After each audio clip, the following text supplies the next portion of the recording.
Bom, boa noite a todos. Meu nome é Marcelo Luiz e inicio agora mais um episódio dos nossos encontros promovidos pelo projeto de extensão Conexão para FIAP, que tem como objetivo aproximar o mestrado profissional em administração pública da sociedade e dos gestores públicos. Bom, nossa convidada de hoje é uma egressa também muito especial, pois o seu trabalho, né, sua dissertação, gerou e vem gerando até hoje grande impacto. Vou ler o currículo dela. É doutoranda em administração pela Universidade Federal de Uberlândia, na linha de pesquisa Sociedade, Desenvolvimento e Regionalidade. Ela é mestra em administração pública e bacharela em administração pela Universidade Federal de Viçosa, campus Rio Paranaíba. Ela também é autora e organizadora do livro 15 anos da UFV Campus Rio Paranaíba, uma história de sucesso, e atualmente possui interesse de pesquisa em temas ligados ao comportamento do consumidor, consumo, cadeia do café, regionalidade e ODS. Dou boas-vindas a Lara. Seja bem-vinda. Boa noite, Marcelo, boa noite a todos os nossos participantes. Para mim é um prazer imenso estar aqui com vocês essa noite, né? Eu gostaria de agradecer pelo convite, né, pela oportunidade, e como você me apresentou, né, Marcelo, não vou falar novamente, mas a minha formação, né, com muito orgulho, gosto de dizer que eu sou uma egressa da Universidade Federal de Viçosa, campus Rio Paranaíba, participei desse programa especial, que é o Profiap, né, que abriu muitas portas para mim, que foi um divisor de águas na minha carreira, na minha trajetória, e atualmente eu sou aluna do doutorado também em administração pela UFO, né, e aí daqui a pouco a gente vai falar um pouquinho mais aí dessa trajetória, né, Marcelo, mas inicialmente eu gostaria de agradecer, né, mais uma vez por esse convite. A gente que agradece, Lara. E antes de eu te passar a palavra, antes da gente iniciar nosso bate-papo, eu gostaria de te parabenizar por ser egressa de destaque do Profiap UFV do quadrênio, né, de 2021 a 2024. Parabéns pelo seu trabalho, Lara. Queria também, em seu nome, homenagear os demais egressos de destaque do Profiap, que felizmente são muitos, né? Mas diante do seu relevante trabalho em 2 livros, artigos, trabalhos em eventos e sua contribuição para a gestão da Universidade Campus Rio Paranaíba, conforme declarado pelo nosso próprio diretor, Renato Ruas, você foi eleita, né, a egressa de destaque. Então, em nome da coordenação do Profiap e de todos os nossos egressos, gostaria de parabenizar e agradecer por todo esse envolvimento ao nosso programa. Também a todos os outros egressos, né, que se envolvem e geram trabalhos importantíssimos e de grande impacto, conforme a gente já trouxe em algumas lives anteriores.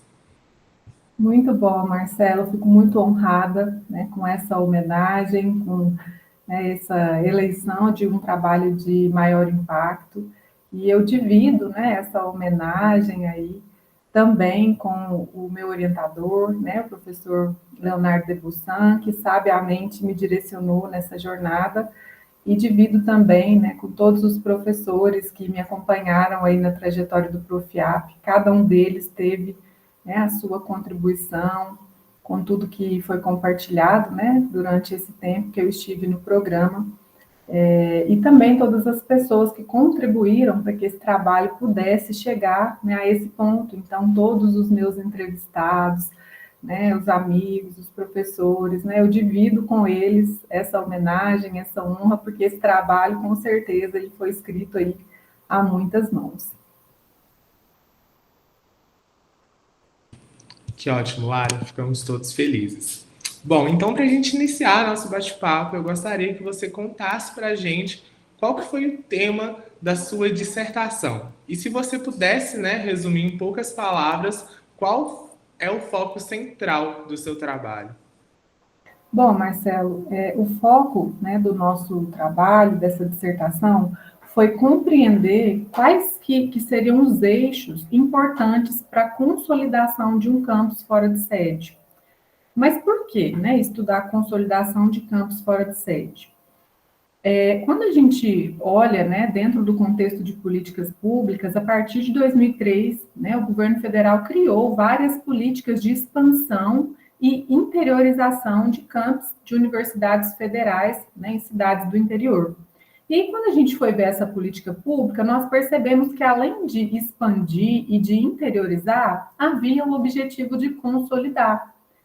E aí, né, partindo desse pressuposto, nós fomos buscar na literatura, né, também em documentos legais, né, do próprio Ministério da Educação, o que eles estavam chamando de consolidação desses campos fora de sede e se já existia algum trabalho. E aí nós percebemos, né, que não havia trabalhos nesse sentido. Então, daí emergiu o nosso problema de pesquisa, né, que era entender. Então, vamos buscar entender, né, vamos fazer um trabalho inédito, né, entra aí o ineditismo da nossa pesquisa, explorando, então, um locus, né, e aí a gente escolheu a Universidade Federal de Viçosa, Campus Rio Paranaíba, para fazer, né, esse estudo de caso, partindo aí, então, dessa busca acadêmica, né, na literatura acadêmica, também em documentos legais.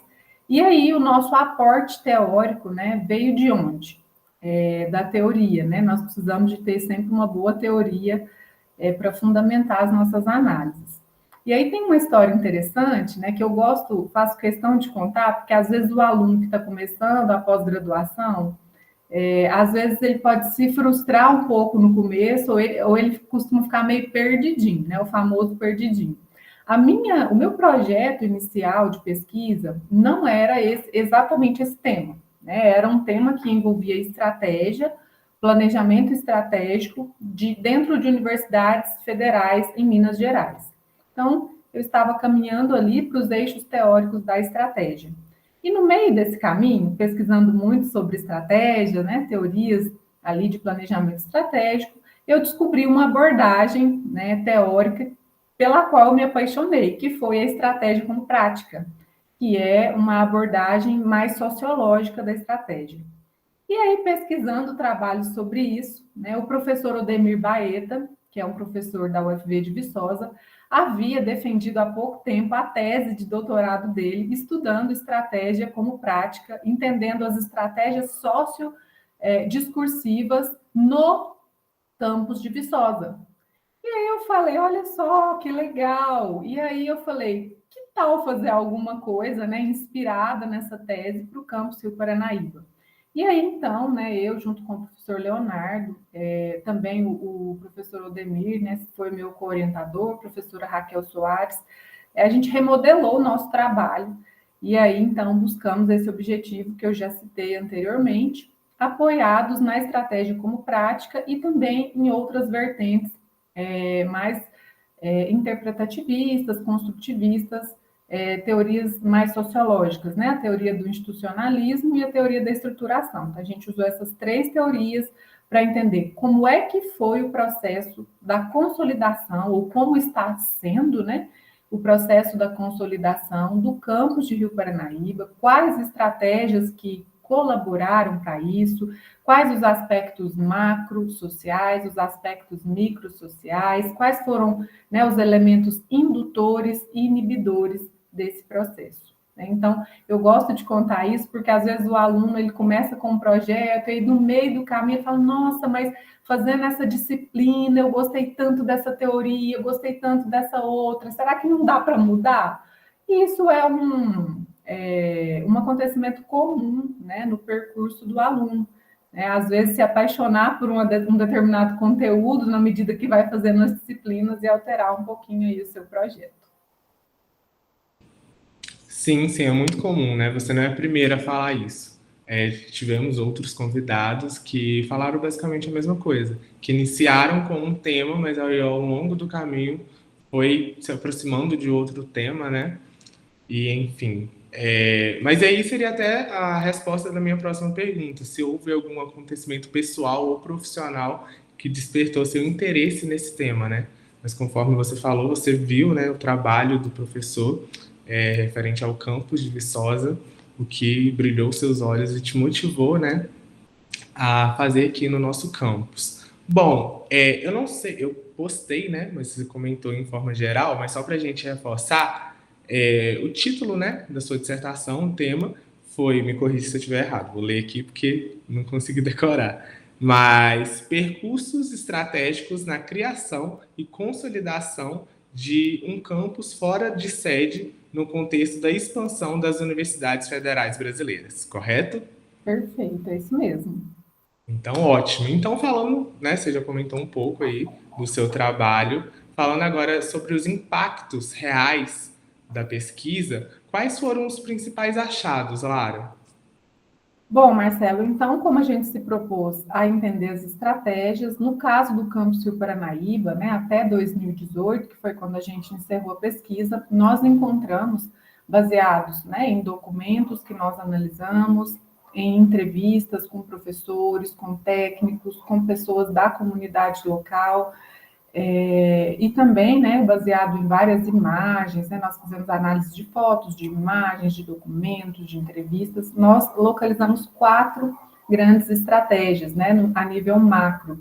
Então, a primeira foi a estratégia de criação e implantação, que nós chamamos do sonho de uma escola agrícola ao campus da Universidade Federal de Viçosa, em Rio Paranaíba, porque, né, conversando com os atores sociais, nós percebemos que já há muito tempo, né, desde a década ali de 90, existia um sonho, né, de um ator político de Rio Paranaíba, que era o ex-prefeito, né, falecido senhor Jaime Silva, de implantar alguma coisa da UFV em Rio Paranaíba, mas como não existia política pública de expansão e interiorização, né, eles falavam assim, às vezes a gente coloca uma escola agrícola, né, às vezes a gente cede aquela área para a UFV fazer experimentos, né. Então, lá atrás não se falava de campus fora de sede, mas a partir do momento que passou a existir essa política pública, os esforços começaram a se mover nesse sentido, né, já não mais de uma escola agrícola,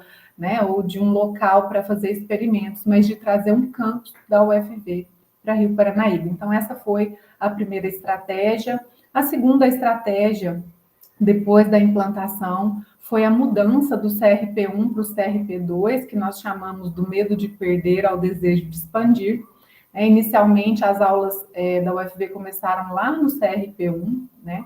E aí já existia um movimento, né, de licitação para construir naquele lugar, mas começou a acontecer, né, todo um burburinho e uma conversação da comunidade de Rio Paranaíba de que se a UFV ficasse lá naquele lugar, ela se tornaria Universidade de São Gotardo, universidade de outras cidades, mas que Rio Paranaíba ia se distanciar, porque naquele lugar do CRP1, a distância daquele lugar até Rio Paranaíba e até São Gotardo, passando por uma estrada interna, é praticamente a mesma distância.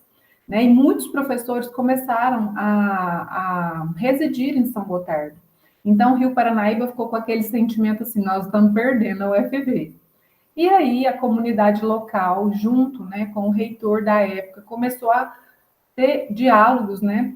Inclusive algumas reuniões aconteciam até na Câmara Municipal para dizer, olha, nós queremos que a UFV venha para mais perto, né? E aí foi quando eles mobilizaram, né? Foi uma ação muito bonita da comunidade de Rio Paranaíba para levantar um valor e comprar um terreno do senhor Okuyama, que é onde está o CRP2 hoje, para poder trazer esse campus, né, para mais perto de Rio Paranaíba. Então, foi feita toda uma engenharia, né, para transferir a licitação, né, para mudar a licitação da construção dos prédios para outro local, para levantar dinheiro para comprar um primeiro terreno, para encontrar esse terreno, para que o dono desse terreno, né, quisesse vender esse terreno. Né? E aí foi feito um movimento muito bonito. Hoje existe na UFV, né, o que eles chamam de livro de ouro, que são as placas com o nome de todas as pessoas da comunidade local que doaram, né, recursos financeiros para levantar esse valor para comprar o primeiro terreno, né, mais perto aqui da cidade e começar a construir então o primeiro prédio. Essa foi a segunda estratégia. A terceira foi a estratégia de estruturação burocrática, né, que a gente chamou da dependência à busca por legitimidade e identidade. Então, o que acontece? Né? É um movimento muito natural, porque a princípio, né, tudo vinha, vamos dizer assim, copiar, colar de Viçosa, né, para Rio Paranaíba, até mesmo para ajudar o campus aqui, né, aprendendo com o campus de Viçosa, que já é um campus bastante consolidado, a como fazer as coisas funcionarem. Mas na medida que os anos foram passando, né, foi crescendo, né, o número de professores, né, de servidores, criou-se, né, aquele apoio para os professores que foi o condomínio, né, então esse subsídio, né, esse incentivo para os professores virem morar em Rio Paranaíba. Então esses próprios servidores foram se organizando internamente para que, por exemplo, né, os diretores desse campus não fossem mais nomeados por Viçosa, mas que houvesse uma eleição, né, que o próprio campus fosse capaz de eleger os seus diretores, né, a estruturação ali dos colegiados para poder pleitear, né, levar as demandas de Rio Paranaíba para Viçosa. Então, esse foi um momento também muito importante, né, no campus de Rio Paranaíba, a partir ali da eleição do professor Frederico, né, como diretor, e aí daí em diante todos os outros foram eleitos. Então, toda essa estruturação foi uma estratégia importantíssima para que o campus ganhasse sua identidade própria, sua legitimidade, né, diante do governo federal, diante também de demandas em Viçosa e assim por diante. E a próxima estratégia foi a estratégia das práticas administrativas, que a gente chamou da necessidade e sistematização à inovação.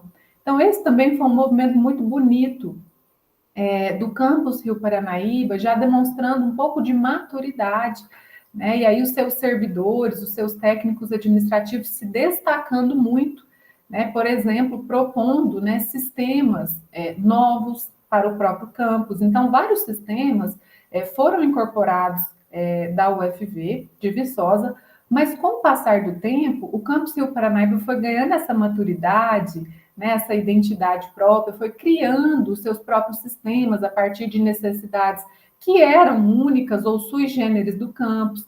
Teve muitas iniciativas que, inclusive, foram até levadas daqui para Viçosa, né, que Viçosa também quis incorporar no seu campus ou nos outros campi.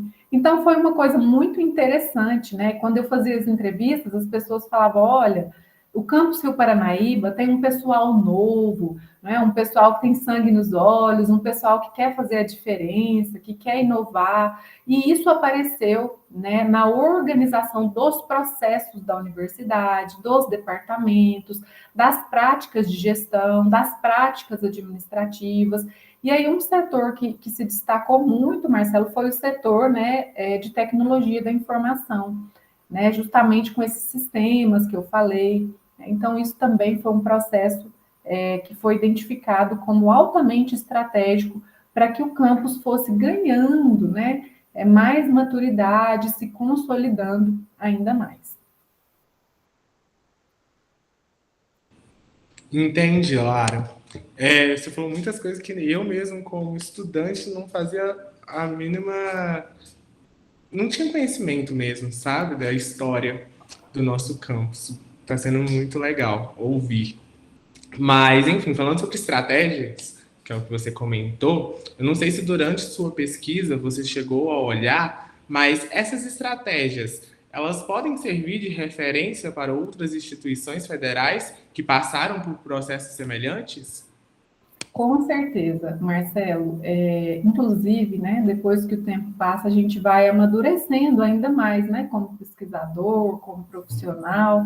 E aí eu fiquei naquela curiosidade, né, porque essa foi uma pesquisa que a gente fez triangulação, que a gente usou alguma coisa quantitativa para mensurar, né, algumas estratégias do campus, mas foi uma pesquisa majoritariamente qualitativa. E daí agora eu fiquei pensando, né, com minhas ideias aqui, como que seria montar um modelo para testar isso em outras universidades, né, e ver isso de uma forma mais quantitativa.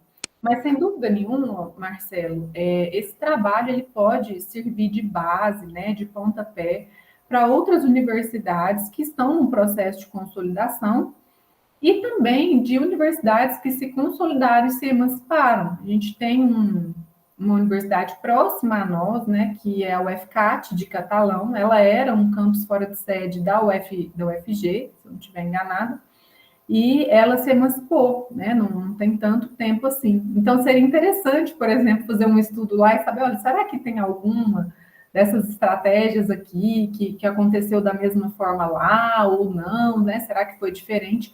Mas algumas questões, Marcela, eu acredito que perpassam, né, pelas várias universidades. Então, por exemplo, dentro da parte das microestratégias, né? Porque aquelas foram as estratégias macro que eu citei, mas dentro das estratégias, né, menores, a gente percebe que foi muito importante a estruturação dos recursos humanos da universidade, né? Então, vamos dizer, a capacitação dos técnicos, dos servidores, dos professores, né, de todo o corpo docente, ao mesmo tempo também a capilaridade de cursos, né, a oportunidade do campus de ter programas de pós-graduação, né, e começar a capacitar as pessoas e formar as pessoas nesse sentido.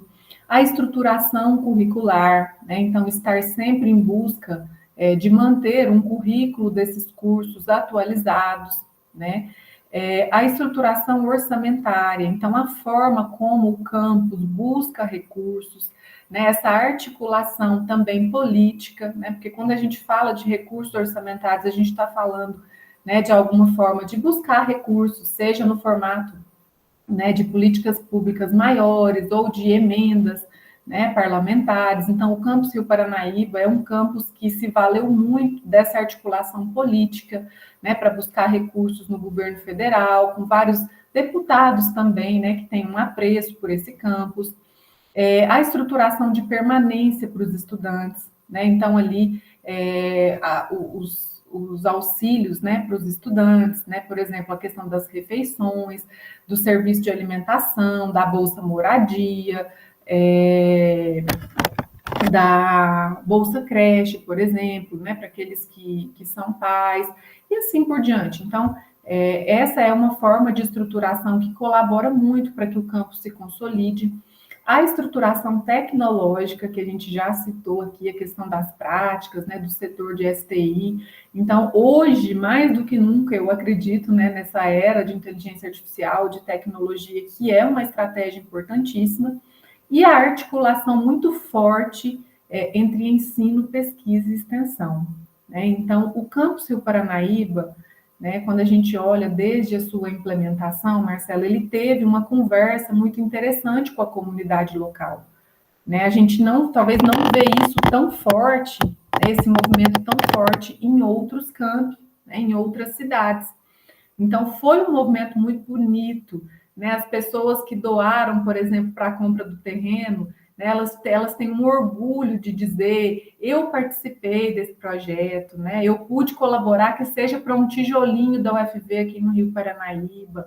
Então, esse sentimento de pertencimento e de orgulho da comunidade Rio Paranaíba foi fundamental, né, para colaborar e para ter essa articulação, né, entre comunidade local e universidade, o que fortalece muito, né, o ensino, a pesquisa e a extensão, né? Então, eu vejo que todos esses pilares, Marcela, eles são, vamos dizer, muito importantes e podem ter, né, de alguma forma, podem fazer parte de alguma forma de outras universidades, né, públicas que foram interiorizadas, né, que fazem parte desse movimento de campus fora de sede. Então, eu acredito sim que essa pesquisa possa embasar ou inspirar para estudar esse fenômeno em outras universidades.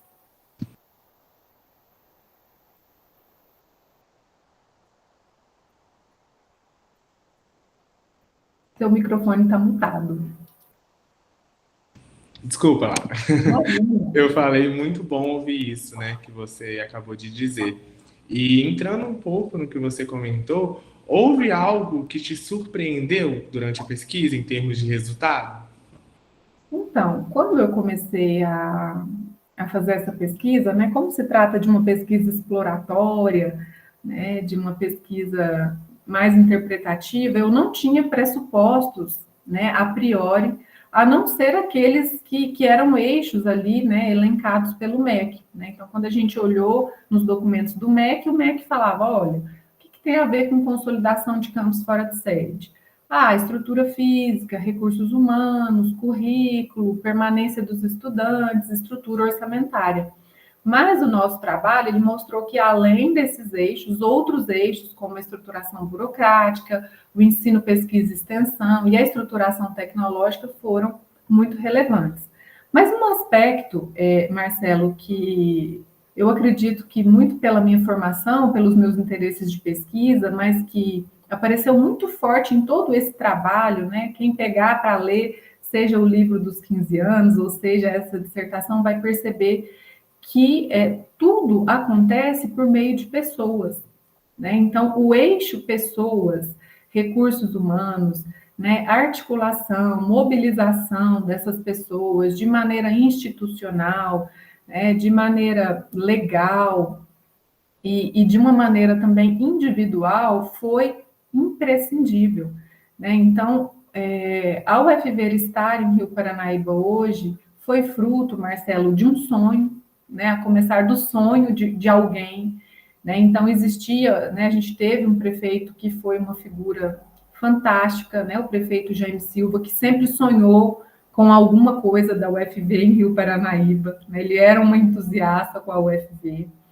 Né? E a gente tem também outras pessoas, como o Newton do INCRA, né, que foi um parceiro do prefeito Jaime Silva, né, na busca por essa universidade, e também, né, outros membros institucionais, reitores, né, professores que encantaram esse projeto aqui. Né? Então, o professor Carlos Sediama, que era o reitor da época, né, ele também era um visionário, desenvolvia várias pesquisas aqui na região. O professor Liovando, que foi o nosso primeiro diretor, né? Ele era do município aqui de Quintinos, né? Então, quando se falou em instalar um campus da UFV aqui, ele prontamente veio, né? E com muito orgulho, porque ele entendia que isso também era um legado, seria um legado da parte dele para a região de onde ele saiu, né? E várias outras pessoas que foram fundamentais, não, né, não consigo citar o nome de todos aqui, né, mas professores, né, personas políticas, até mesmo autoridades religiosas, né, tem coisas muito icônicas que aconteceram aqui em Rio Paranaíba, né, no primeiro vestibular, eu lembro do depoimento do padre, ele contando assim que ele cedeu, né, até o lugar, né, o centro catequético, os lugares públicos, né, que a igreja tinha para que as pessoas pudessem vir, pudessem dormir, porque não tinha hotel para todo mundo na cidade, né? A prefeitura, né, mobilizou todas as escolas, as cantineiras fazendo lanche para o pessoal que ia vir trabalhar, para o pessoal que ia vir fazer esse vestibular. Então, assim, o processo da criação e implantação desse campus, ele é bonito porque ele mostra a força, Marcelo, que as pessoas, né, quando elas têm um objetivo em comum, né, e elas buscam esse objetivo de uma maneira forte, coletiva, com um senso de propósito, né, que nada é impossível. Né, o prefeito Jaime, né, ele já havia falecido na época da minha pesquisa, mas as pessoas, né, filhos dele, netos, pessoas próximas contam, né, que as pessoas chamavam ele de um grande sonhador. Né, as pessoas falavam assim, mas como? Né, que você quer trazer uma universidade federal para uma cidade de 12 mil habitantes. E aí diz que ele colocava a pastinha dele debaixo do braço e ia para Brasília, ia para a UFV em Viçosa fazer as reuniões, e ele não desistia. Né? E o fato dele não desistir, dele ser persistente ao longo dos anos, transformou esse sonho em realidade. Então, uma coisa que me marcou muito sobre todo esse trabalho, Marcelo, é isso, a força que pessoas, né, com um único propósito, pensando num bem-estar coletivo, sonhando grande, porque sonhar grande e sonhar pequeno dá o mesmo trabalho, então vamos logo sonhar grande, o quanto que as pessoas, né, mobilizadas por esse propósito conseguem alcançar objetivos inimagináveis. Então, isso, sabe, isso me tocou muito ao fazer essa dissertação. Não só você, tá me tocando só de ouvir aqui também. Muito emocionante, né, ver toda essa história. Mas, Lara, a gente sabe que nem tudo são flores. Então, eu queria ouvir de você, fazer três perguntas em uma só. Quais foram, né, os seus maiores desafios na construção da dissertação? Se você encontrou dificuldade no acesso a documentos, né, ou na participação dos entrevistados, e se houve resistência institucionais ao tratar da consolidação do campus. Olha, Marcela, eu diria que eu fui muito feliz na condução dessa pesquisa, né? Eu acho que assim as pessoas realmente compraram a ideia, né? Mas assim, como desafios principais, eu diria a gestão do tempo, né? Porque esse trabalho ele acabou tomando uma proporção muito maior do que eu imaginava. E como eu mergulhei profundamente mesmo, eu quis fazer as entrevistas até, né, obter o critério de saturação, né? Então, a gente teve ali um corpus, né, muito grande para analisar. Então, a gestão do tempo foi um desafio, né, mas eu diria que tudo valeu a pena. Em relação à questão das entrevistas, eu tive um parceiro, né, muito importante, que foi o senhor Newton Alves de Oliveira, né, o Newton do INCRA, porque ele esteve muito intimamente ligado à implantação do campus, então ele conhecia, né, pessoas muito relevantes para me contar essa história, né, e para participar, né, pessoas principalmente da comunidade local e agentes, né, políticos de instituições fora da universidade, então eu sou muito grata a ele, né, pelo apoio que ele me deu, e dentro da instituição eu não tive nenhum entrave, né, então toda a parte de documentação, de processos que eu procurei para acessar, né, eu fiz a leitura de atas e atas e atas, né, todas as atas durante esse período, desde a criação do campus, né, para entender os momentos importantes. Além disso, né, eu tive acesso ao processo físico impresso, que era um processo bem extenso também, desde os estudos de viabilidade que eles faziam para saber se implantava ou não o campus aqui. Então, eu não tive, né, nenhum entrave nesse sentido, eu diria que eu fui muito feliz e agradeço muito aos servidores, né, que me cederam a entrevista, aos professores, né, aos ex-diretores, ex-reitores, né, todos eles prontamente aceitaram participar quando eles entenderam, né, que se tratava desse projeto, de mapear não só as estratégias, mas também a história da UFV. E eu acho que para eles, né, eu digo assim, Marcelo, que teve pessoas que choraram durante a entrevista, eles se emocionavam lembrando, né, e contando o quanto que foi difícil, mas o quanto que deu certo no final, né? Então, eu fui muito feliz nesse sentido. Mas eu digo, né, para os pesquisadores, deixo como um ponto de atenção a questão do comitê de ética, né, porque é importante que seja feito, né, o termo de consentimento livre esclarecido, que esse projeto passe no comitê de ética, então fazer o quanto antes para obter essa autorização o quanto antes e liberar para as entrevistas é importante. Fazer um bom planejamento, um cronograma real do seu projeto de pesquisa, né, para entender quando que eu vou estar coletando dados, quando que eu quero estar analisando, quando que eu quero estar defendendo. Para fazer essa gestão do tempo é muito importante. E eu digo assim, né, que para as pessoas aceitarem participar, elas precisam comprar a sua ideia, né? Então você precisa contar muito bem o que você está pretendendo com a sua pesquisa e o quanto que aquele entrevistado ele é importante naquele processo, né? Ele é uma peça-chave para te ceder aquela entrevista. Mas no meu caso foram muito poucas pessoas que não puderam participar, né? Eu realmente tive muita felicidade, né, na condução das entrevistas, no acesso aos documentos, eu não tive nenhum entrave, nenhum problema interno na universidade. Ah, que ótimo, Lara. Fico muito feliz em ouvir isso. E agora, falando um pouco, né, do nosso mestrado, da sua relação com o Profiap, conta pra gente de que forma o mestrado, né, Profiap, contribuiu para a construção da sua pesquisa. E se teve alguma disciplina ou conteúdo que foi fundamental para amadurecer sua análise. Olha, o Profiap colaborou de uma maneira significativa, né? Inicialmente, né, eu diria que a partir das disciplinas, né, então o aluno que ele participa das disciplinas, que ele lê os textos, a gente sabe que a carga de leitura inicial ela é alta, né? Eu me lembro perfeitamente quando os professores passaram a ementa, quantos textos que tinha que ler por aula, todo mundo se assustou. Mas eu fui uma aluna que busquei imprimir todos os textos, eu tenho as apostilas impressas até hoje, né? E eu procurava ler tudo, deixar grifado, levar dúvidas, né? Para tirar com os professores. Então, as disciplinas foram essenciais.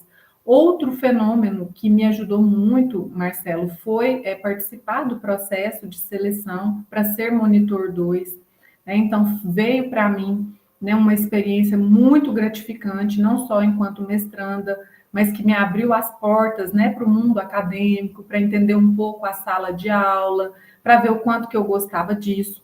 Além disso, né, eu participei, colaborei na elaboração de vários eventos do mestrado, né? Então eu lembro que a gente teve um evento que buscou trazer, né, professores de outras instituições, alunos que tinham acabado de defender, né, os seus trabalhos, trazendo inovações teóricas, né, então descortinando esse mundo acadêmico para os alunos.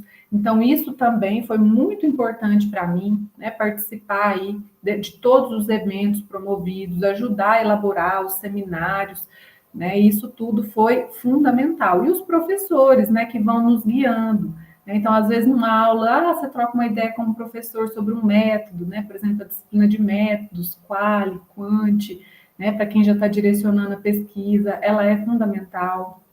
A disciplina de teoria das organizações é uma disciplina, assim, de base para o mestrado, para quem vai fazer um doutorado depois, ou mesmo para quem não quer seguir a carreira acadêmica, né? Teoria das organizações desvelou, né, a administração, as teorias, a origem disso. Então, eu lembro que, assim, a cada texto que eu lia dessa disciplina, eu ficava apaixonada, Marcelo. Eu devorava, né, os textos de TO, que a gente fala, né? Depois até me tornei monitora nessa disciplina.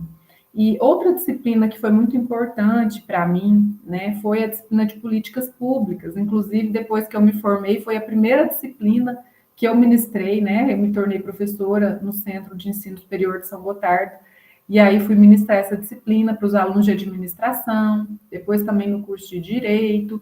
Então, é uma disciplina que forma um cidadão, né? A disciplina também de gestão orçamentária, não sei se ainda se chama dessa forma, né? Eu lembro que quem ministrou foi a professora Rosiane, né? Mas para a gente entender como que a coisa pública funciona, né? Que tudo é dentro da legalidade, é dentro dos princípios, que existe lei orçamentária anual, plano plurianual, né? Como que a coisa pública funciona. Então, para quem quer melhorar na sua carreira, para quem quer prestar um concurso público, ou mesmo enquanto cidadão, né? Essas são disciplinas, assim, fundamentais, maravilhosas, né? Dentre outras que eu não consigo citar todas, mas me lembro que essas, assim, me engajaram muito, né? Me chamaram aí bastante atenção. Então, assim, o programa, de forma geral, ele foi muito construtivo para eu chegar nesse produto final dessa dissertação, né? O que me amadureceu e me deu base.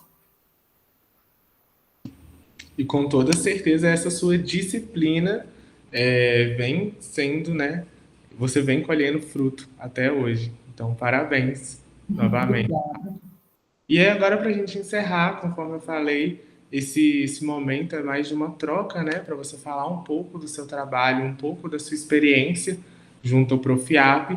Eu queria que você falasse qual foi seu maior aprendizado pessoal e profissional que você leva de toda essa experiência, né? E se você tivesse um conselho, qual seria que você daria aos seus colegas do Profiap que querem gerar impacto real aos seus projetos, com os seus projetos? Uhum. Olha, como eu já até citei anteriormente, Marcelo, eu gosto muito daquela frase, né, que fala que a educação não muda o mundo, né? A educação, ela muda as pessoas e as pessoas transformam o mundo. Então, o aprendizado, né, que eu tive é realmente sobre o poder da educação. e o quanto que a educação ela realmente transforma as pessoas, transforma vidas, abre portas, né, descortina caminhos.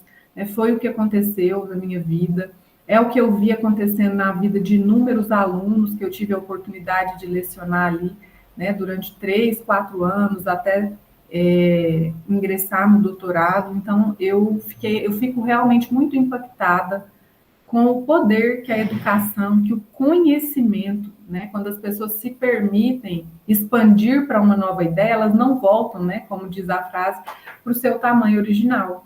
Né? Então, ninguém é o mesmo depois de terminar um mestrado, né, assim como aconteceu comigo. Então, de forma pessoal, né, expandiu muito o meu conhecimento, a minha forma, né, de enxergar as coisas, de compreender a coisa pública, esse ser pesquisador, né? O mestrado foi o que me transformou, né? Começou esse processo de transformação em o que é ser verdadeiramente um pesquisador, um cientista, né? Em construir um trabalho com validade, né? Teórica, empírica, como se faz ciência e como que a ciência, né? Ela pode ser usada a favor, né? A começar por onde você está. Né? Então, foi o que aconteceu comigo, estudando a UFV, Campus Rio Paranaíba, desde o meu TCC, né? Eu estudei o campus, no mestrado eu também estudei, né? Buscando trazer essa contribuição local, regional.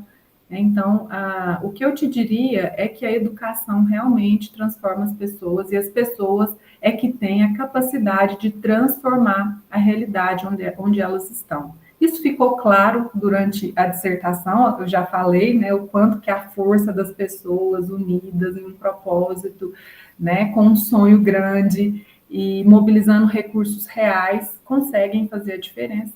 E no meu caso, eu estendo, né, e digo também o poder que a educação tem nessa transformação. E a sua última pergunta é sobre os impactos. Se você tivesse um conselho para dar aos seus colegas do Profiap, né, aqueles que querem gerar impacto com seus trabalhos, qual que seria?